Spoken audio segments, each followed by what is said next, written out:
and dear devotees, Om Namo Narayana. We extend a warm and cordial welcome to each and every one of you to the blessed celebrations of Sri Krishna Ashtami. Sri Ramakrishna says, as the shell, the pith, and the kernel of the fruit are all produced from one parent seed of the tree, so from the one Lord is produced the whole of creation. Our speaker this evening is Ms. Shirley Singh, who will speak on the reverence of the Bhagavad Gita for today. We welcome Ms. Singh to deliver her talk.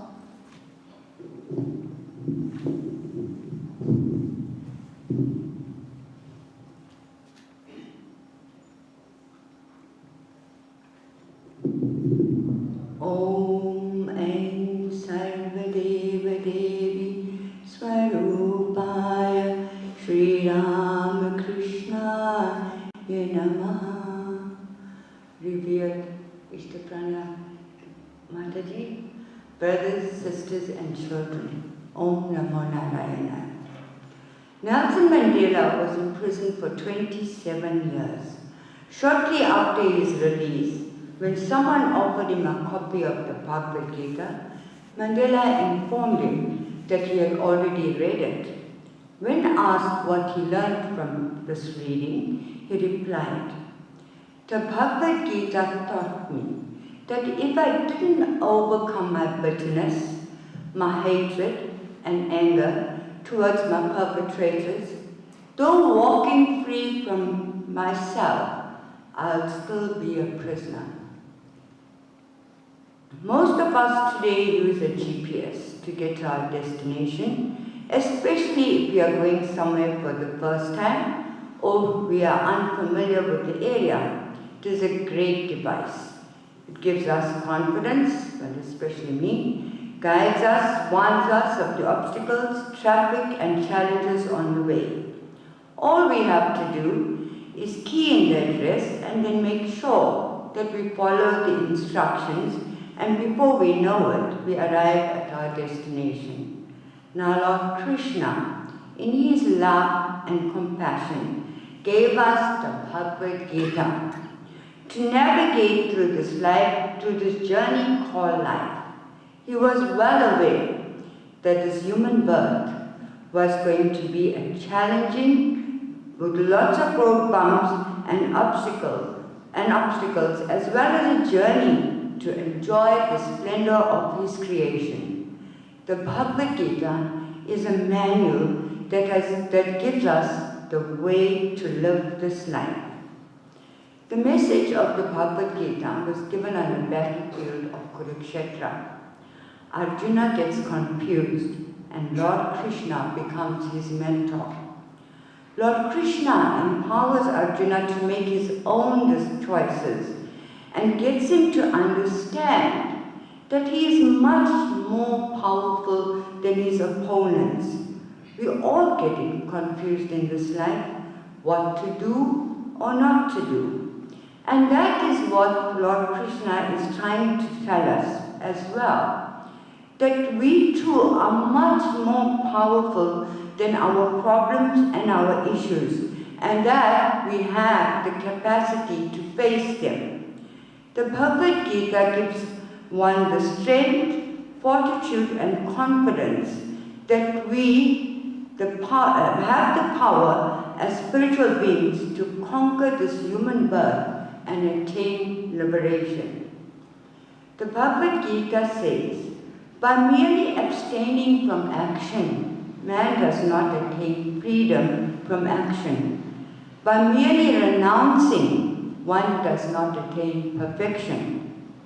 Our life is molded by our nature, which we carry with us from previous births, determined by our past deeds and karmas.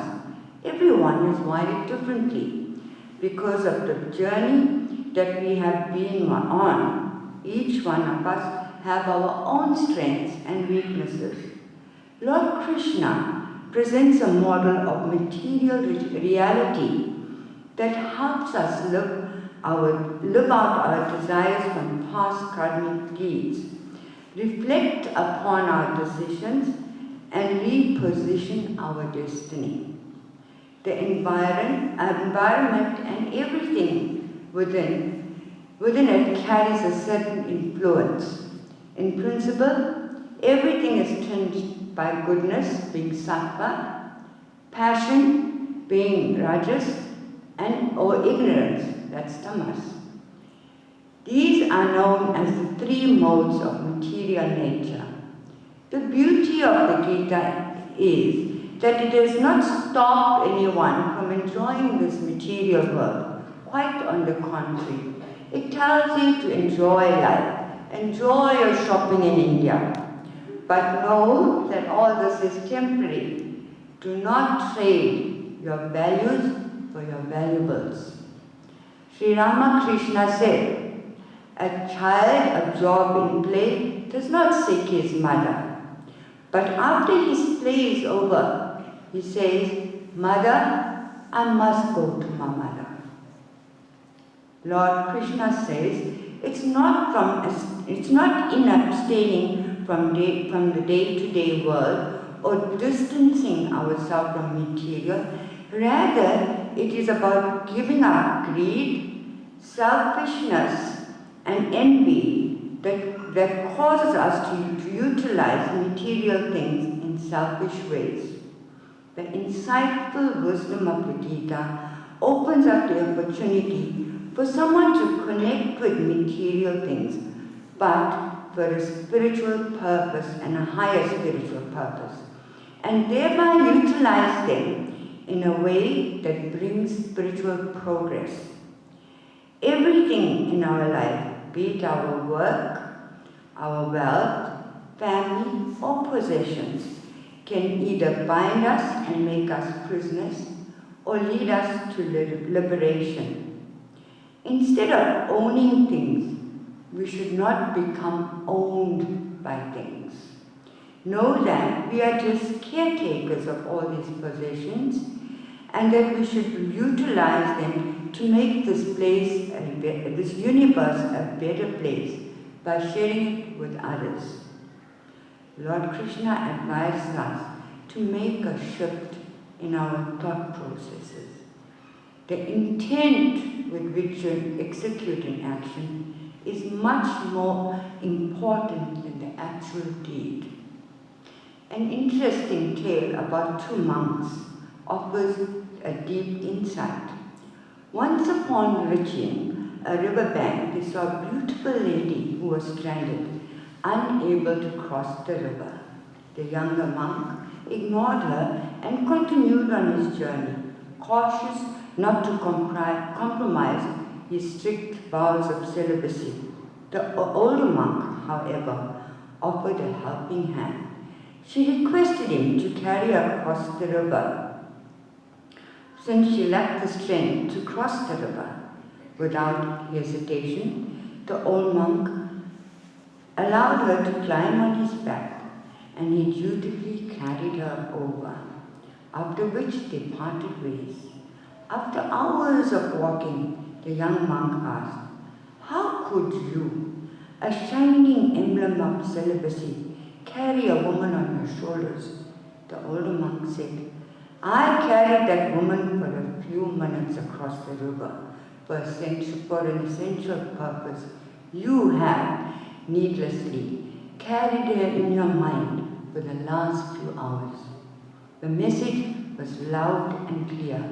Real renunciation is within. The Bhagavad Gita says, one who has conquered the mind is his best friend. But for one who has failed to do so, the mind will remain his greatest enemy. In psychology, there is a term called locus of control, internal and external. People with external locus of control understand their world by looking externally, blaming the environment, other people, their past or their parents, when their life is not going the way they expected it to. This type of thinking processes leaves one feeling helpless and hopeless. They often see problems in every opportunity instead of seeing the opportunities in every problem. In comparison, people with internal locus of control take ownership for their actions. They let go of the past, taking the lessons from it, knowing that it was for their benefit and forge ahead. They live in the present moment and take responsibility for their actions and their situations, for they know that they have the ability to respond. Now Krishna is telling us repeatedly in the Bhagavad Gita, we are unable to control the external factors that influence our life, but we are very much in control of how we react to our situations as they present themselves. That choice is ours and ours alone. Swami Vivekananda said, never think that there is anything impossible for the soul. It is the greatest sin to think so. If there is a sin, this is the only sin. To say that you are weak or others are weak. An easy analogy to use is going to the office in peak hour. There is an accident and the traffic is gridlocked. We have two choices. One, we can get into panic mode, up our pressure, heartbeat and our stress levels. Or we can accept that situation as it presents itself and make the most of it. We often sabotage our mental and physical health by wanting the world to go our way. And when it does not, we get angry and unhappy. We can't change the world, but we can change the way we look at it. When we do that, the world looks completely different. By regularly contemplating on the Gita and embedding its message within our hearts, we will discover clarity over confusion, opportunities over problems, and hope over frustration. Lord Krishna says in the Bhagavad Gita, the dynamic person thinks, this has been gained by me today, this longing I shall fulfill, this is mine, and this wealth also shall be mine. A sage was once asked to describe the difference between heaven and hell. By a wave of the hand, he manifested a vision of hell, a group of hungry men sitting at a dining table with a meal in front of them. The problem was that their hands were in the shape of unusually long spoons. As they attempted to eat, they couldn't get the food into their mouth. It was agony. The sage then waved his other arm and manifested a vision of heaven. Interestingly, it was the same dinner table, the same meal, and the same long spoon-shaped arms. In heaven, however, everyone seemed happy and healthy. As they began the meal, the secret was revealed. In heaven, everyone utilized their long spoon hand to feed the person opposite, and they were being fed in return. Perfect cooperation. The difference between heaven and hell. Selflessness and selfishness, or selflessness versus selfishness. Modern life is very complicated. We all look for instant gratification. We strive to acquire and achieve, to create a life that looks so great on the outside, but may not feel so good on the inside. We spend our youth in acquiring wealth. We lose our health to gain wealth. Then in our old age, we're forced to spend that same wealth to gain our health. It's nothing short of crazy. Wealthy are those, says the Bhagavad Gita, who may not have the most, but who need the least. It is not how much we have, but how content are we with what we have. Contentment is our prized possession. The Gita encourages us to escape the small world of I, me, and mine, and instead identify how we can sacrifice, serve, and bring happiness to others. In such gracious endeavors, our own happiness arises automatically. Swami Vivekananda said, "They alone live who lives for others." The messages and the gems of the Bhagavad Gita is like the nourishing rain that sustain our earth. The rain falls everywhere, on fertile ground producing food. It may fall in a gutter and make a big mess, or on an oyster and produce a beautiful pearl. The rain is the giver, the same to all. The only difference is the receiver. That choice is yours. I would like to end with this last thought. How do you experience life? Do you feel that life is happening to you or for you? If you feel that life is happening for you, then every situation will present an opportunity for you to move closer to your ultimate destiny. May God bless us all with the wisdom to navigate successfully through this journey back home. Jai Shri Krishna.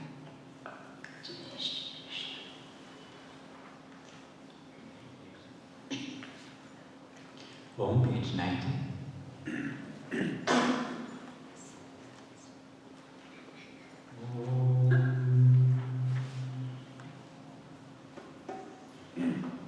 Yashoda के प्यारे नंद के दुलारे आजा रे आजा यमुना किनारे यशोदा के प्यारे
दूसरा न कोई, मेरे तो गिरधर गोपाल, दूसरा न कोई, मेरे तो गिरधर गोपाल, दूसरा न कोई, मेरे तो गिरधर गोपाल, दूसरा न कोई, दूसरा न कोई, दूसरा न कोई, दूसरा न कोई, दूसरा न कोई, तेरे तो गिरधर गोपाल, दूसरा न कोई, तेरे तो गिरधर गोपाल, दूसरा न कोई, जाके सिर मोर मुकुट फेरो मन सोई,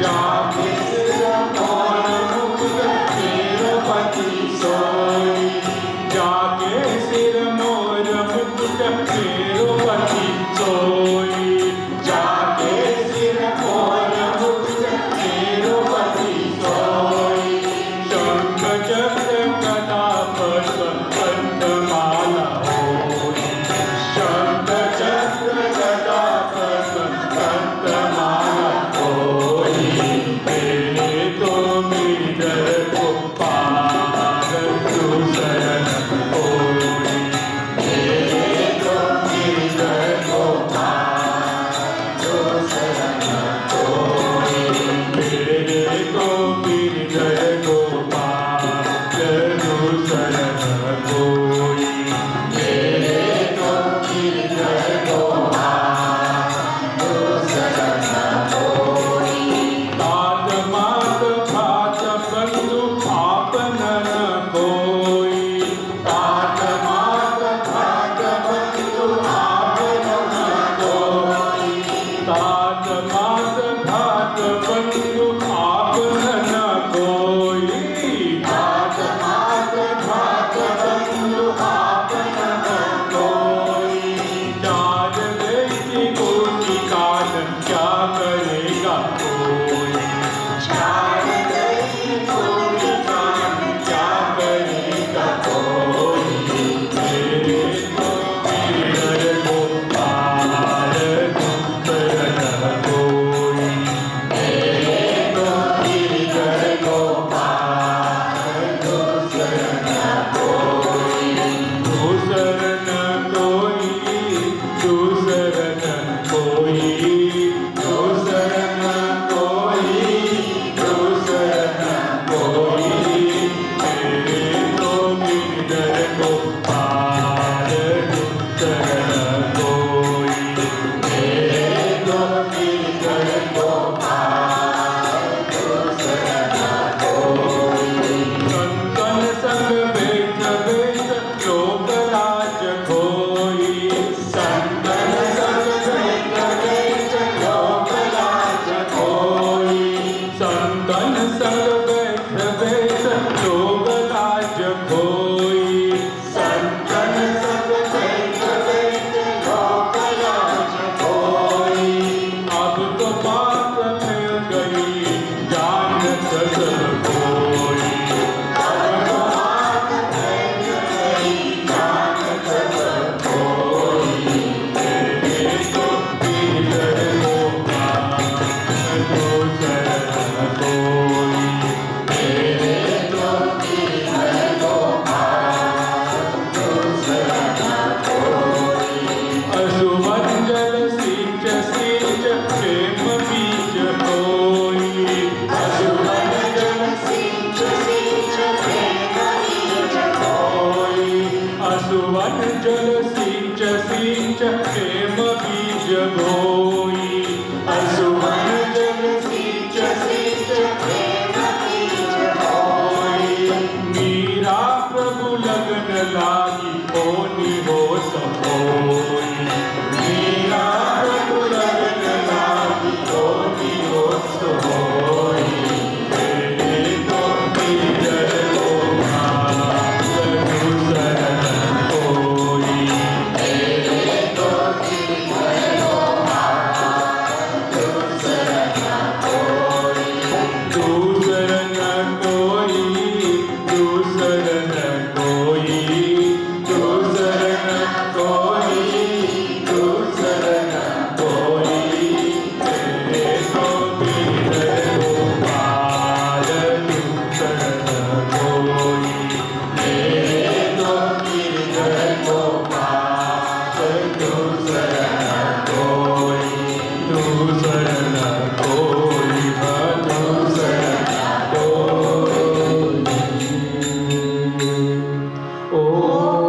Shri Ram Krishna Bhagavan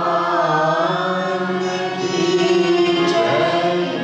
Pavan Sutta Hanuman ki jai.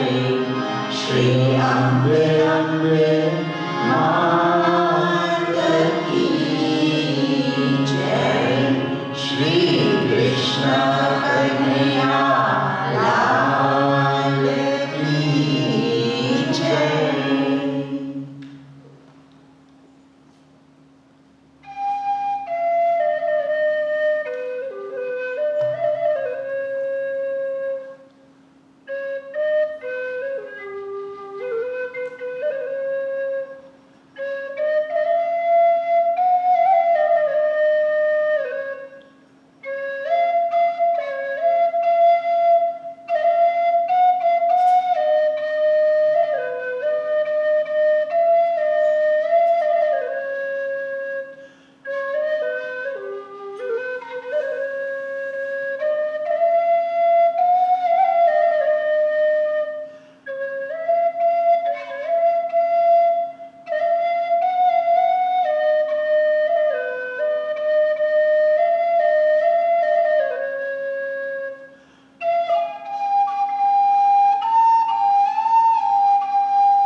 The Lord says in chapter 15, the light residing in the sun, which illumines the whole world, and that which is in the moon and in the fire, know that light to be mine.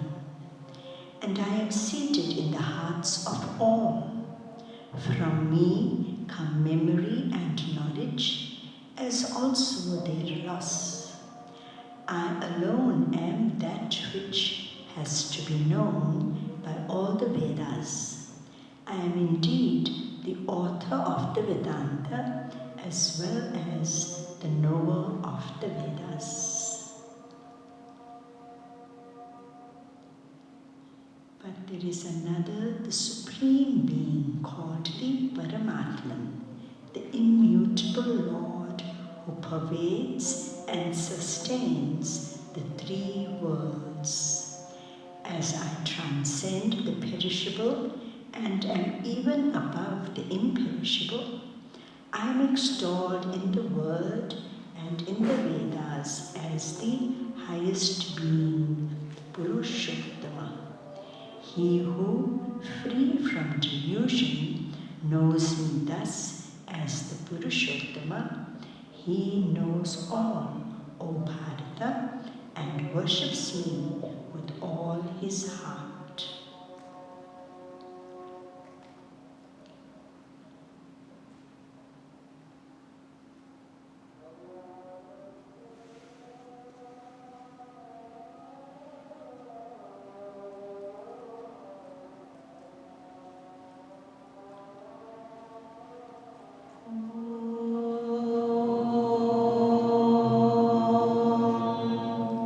Om Namo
Just lovingly stand and offer the arati to Lord Krishna, page 243.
जय